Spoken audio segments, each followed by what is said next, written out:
Le pouls du marché de l'emploi, il bat très vite. On observe à la fois évidemment un quasi plein emploi qu'on n'avait pas vu en France depuis plusieurs décennies, et puis on observe aussi des vrais changements dans les attentes des jeunes actifs et peut-être même aussi des moins jeunes actifs, et ça fait un moment très intéressant. Les nouvelles attentes des actifs aujourd'hui, c'est autour de la quête de sens, autour aussi du besoin de se développer, d'être toujours réengagé.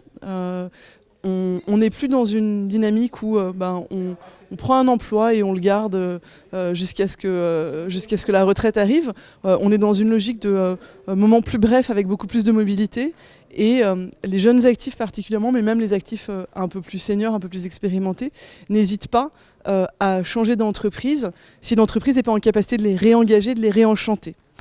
Et ça induit aussi du coup un mouvement de remise en question de l'entreprise que je trouve assez intéressant, puisque elle est dans l'obligation de repenser sa proposition de valeur, de renforcer sa proposition de valeur pour pouvoir attirer les talents.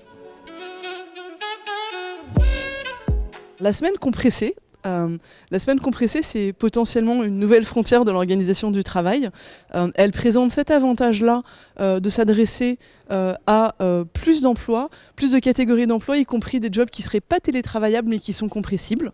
Après, on en est au tout début de l'expérimentation. À titre d'exemple, on la met en place chez LHH à partir du 1er juillet pour 6 mois à titre expérimental en accord avec les partenaires sociaux pour voir comment ça se passe chez nous, parce qu'on a pensé que ça nous permettrait aussi de mieux conseiller nos clients. Le marché du travail tel qu'il se présente en ce moment est une vraie opportunité de les dépasser, puisque la pénurie de compétences, la pénurie de talents fait que les entreprises sont obligées d'aller sourcer plus loin de leur base habituelle et d'aller chercher des profils qu'elles n'auraient probablement même pas regardés. Et après, évidemment, l'objectif, ça va être de pérenniser cette démarche dans la durée. Et donc pour ça, il va falloir travailler à la fois sur les biais que peuvent avoir les personnes qui sont en contact avec les candidats ou qui s'occupent du sourcing, mais il va falloir aussi travailler sur les process de l'entreprise, parce que les process peuvent permettre aussi davantage d'équité dans le recrutement.